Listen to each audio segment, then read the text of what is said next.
Hi, I'm Michael Stittle. And I'm Nick Nanos. And welcome to Trendline.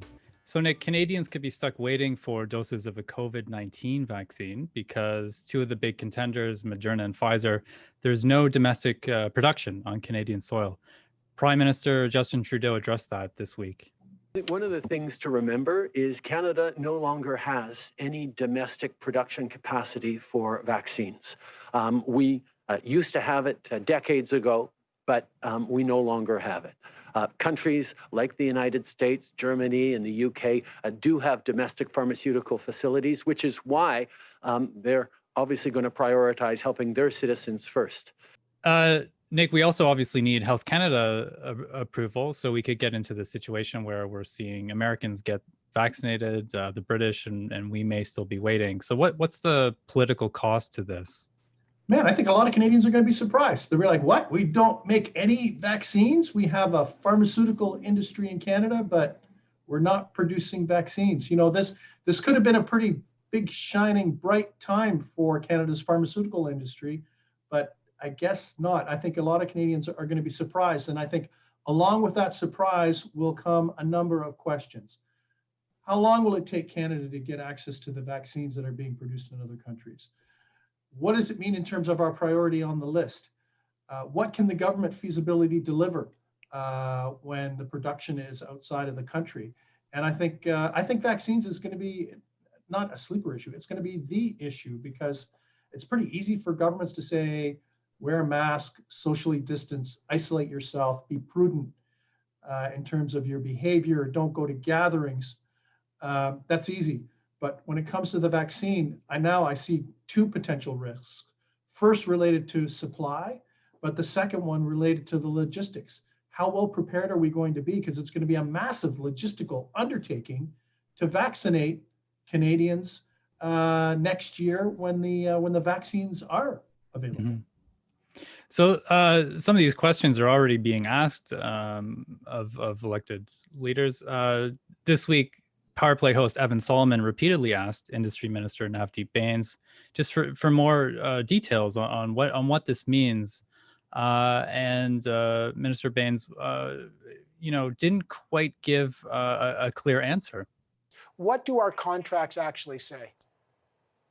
Evan, I think it's important to manage expectations, which is that we need to explain to Canadians that we did everything possible to pursue options for international vaccine candidates. So can you tell Canadians that we will get our doses in the first batch that we paid for, or are we at the back of the line?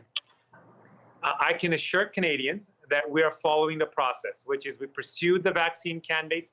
Once they get approved, we will make sure they get distributed. No.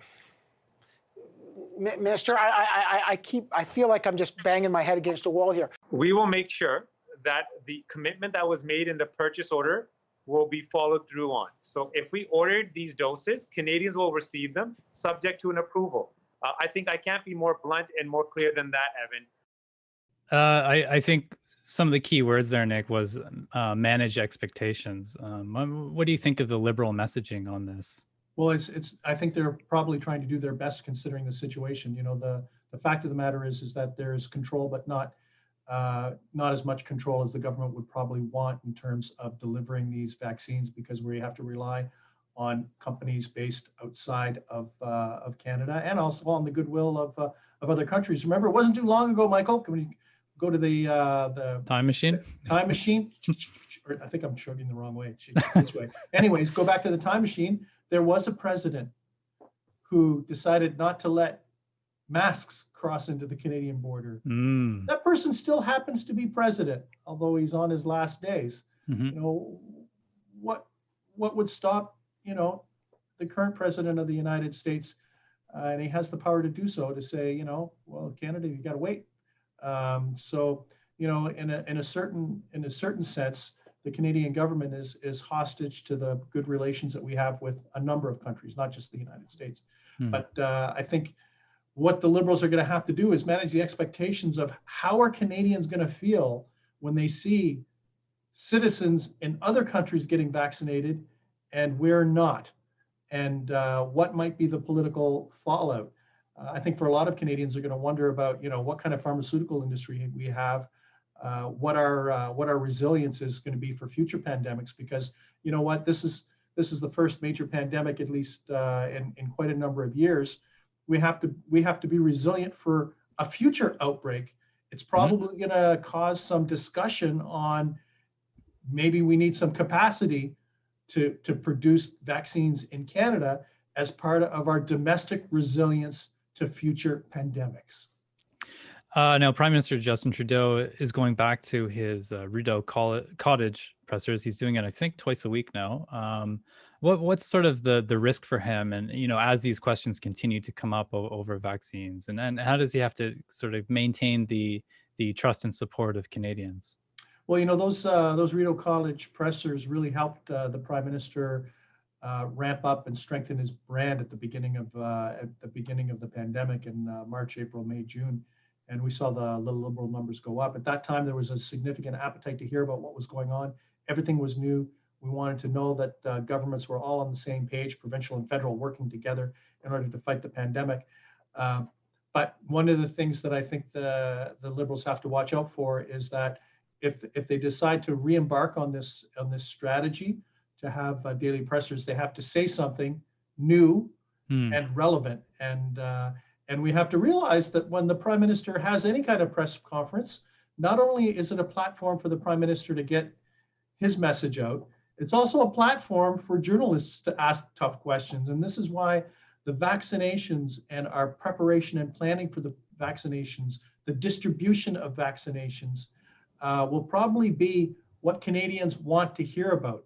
So I guess maybe the one observation is no one should put themselves in a position where they want to be out there without having something new to say and having and talking about the issues that Canadians want to hear about. So if we hear the same things that we heard back in March, April, May on working together and social distancing and masks, I'm not sure how much value there is in that. However, if the Prime Minister uses this as a platform to update Canadians on, I'll call it, if March was the first war, why don't we call it the second war, which is going to include vaccines? That would probably have more value for average Canadians, because that's what they're going to want to hear about. What does this mean to me? When will that vaccine that I want and need for myself or a loved one be available, and how is that going to work? Now, in the first round of these Rideau Cottage pressers, we saw from your ballot tracking, Nick, that the Liberals, enjoyed some increased support from Canadians who appreciated this. What is the ballot tracking at now? Well, they did ramp up support, and then that was effectively erased with the We controversy, right? Which was a massive, they took a 10 to 12 point advantage. And basically that went out the window, because that happened at the same time that Aaron O'Toole was fighting for the leadership, ended up winning the leadership, and then we had basically a statistical tie.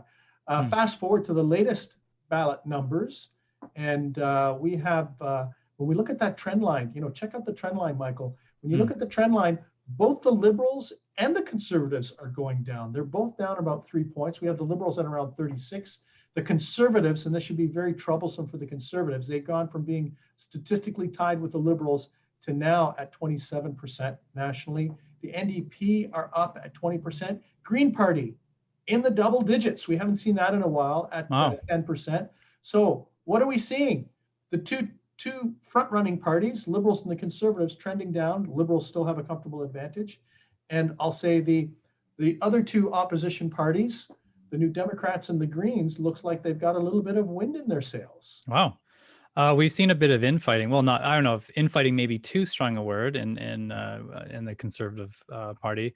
Deputy Leader MP Candice Bergen was sort of had a difference of opinion to Aaron O'Toole on the whole Andrew Scheer hiring scandal, where it emerged that he had hired his sister-in-law to work in his constituency office. And this happened after a Liberal MP was kicked out of caucus for hiring her sibling. Bergen basically said she didn't think it was that big a deal. So how unusual is this sort of open disagreement especially with a new party leader?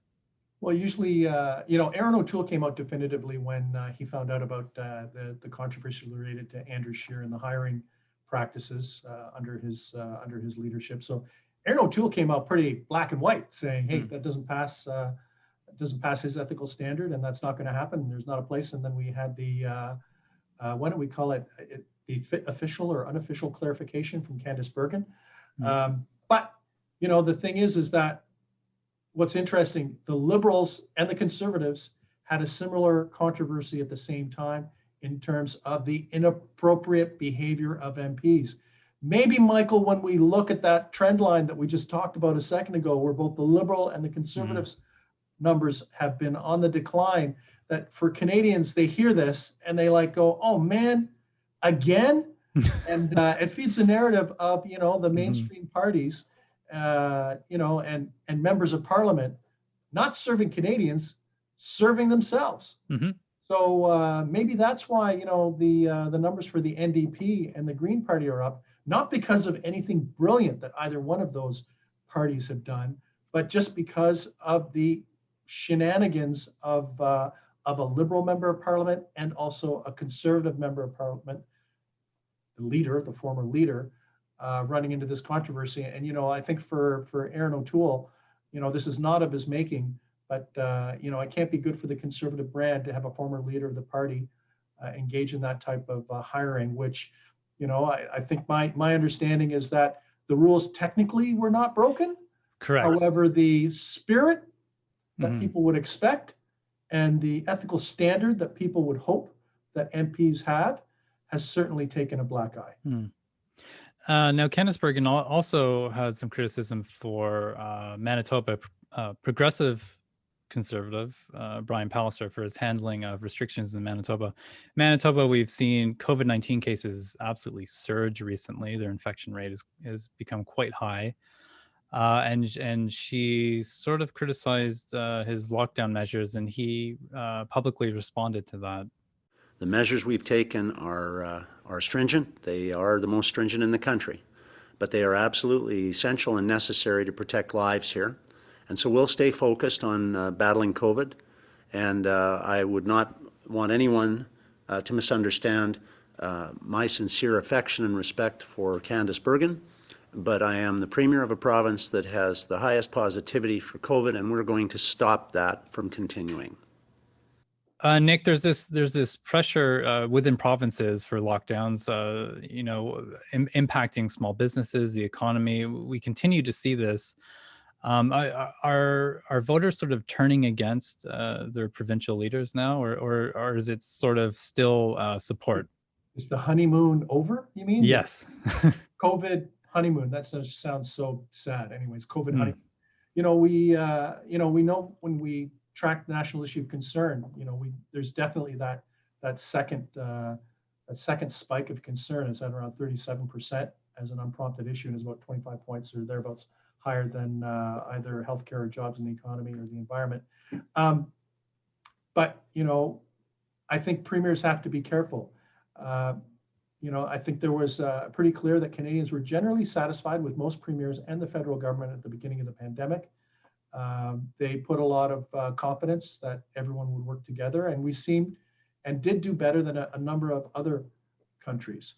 However, what we have to watch out for is what I'll call the grinding effect, that as Canadians day in, day out have to deal with the pandemic, day in, day out have uncertainty in terms of what businesses might be open, what businesses might be closed. Can I visit my parents that might be in an old age home or not?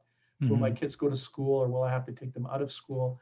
That this uncertainty leads to a certain level of frustration with provincial governments, where Canadians become a little more demanding in terms of having stability and having a plan. And my experience, at least from a polling perspective, is that that's all Canadians want in their lives is certainty. They want to wake up in the morning, know that they can work and make a living, that their kids can go to school, and that there's a certain level of stability. But the COVID-19 pandemic has created instability and uncertainty, and I think it's creating a certain level of anxiety. So I think, and I think the risk is going to be the vaccines. We may find out that Some premiers might be a little more harshly judged than others, depending on the vaccine strategy for their province, whether it makes sense, how well or not well organized it might be, and how they can get vaccines to the right people at the right time as soon as humanly feasible. It looks like Ontario Premier Doug Ford might be ahead in that. He's hired retired or former Chief of Staff Rick Hillier, General Rick Hillier, in that, which is quite good. Nick, how do Canadians feel about the economy? I mean, we do know that there is a likely vaccine that eventually we'll get. Is that sort of improving our optimism about how the economy might be going? No, actually, it hasn't improved optimism at all. There was a recovery in consumer confidence. We measure consumer confidence from Bloomberg News every week. There was a recovery after, I'll call it, the cliff drop in March. But when you look at the Bloomberg Nanos trend lines, the one trend line where you can see had a significantly dramatic drop has recovered, but it's been flatlined. So right now, what we're seeing in terms of the forward view, that it's actually quite neutral. That it's kind of like we're idling. We're not moving forward. We're not moving backward. Even if we put our foot on the accelerator, nothing is happening. I think many Canadians, when they're thinking about the economy, they're holding their breath. They're waiting for this vaccine. They don't know when it's going to show up. They don't know when we'll have access to it. They don't know how, when it effectively change things.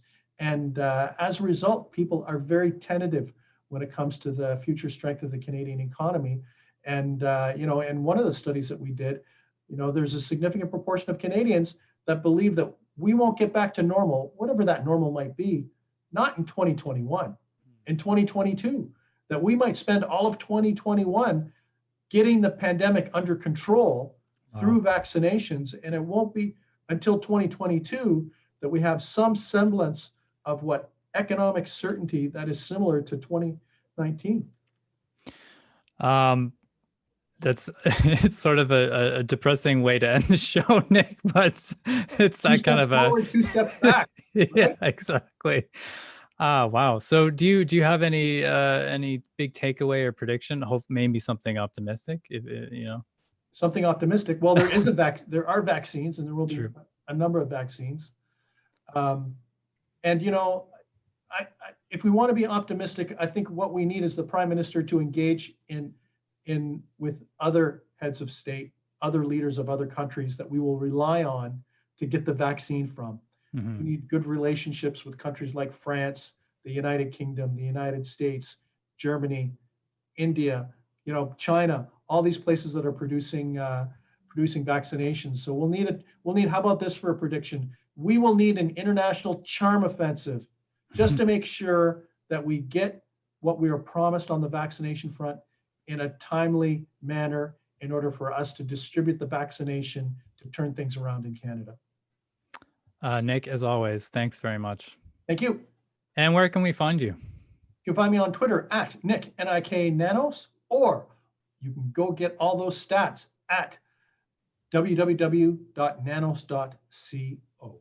And I'm also on Twitter at Michael Stittle, and you can find more about the news stories that we've discussed today on CTVNews.ca. Thanks for listening.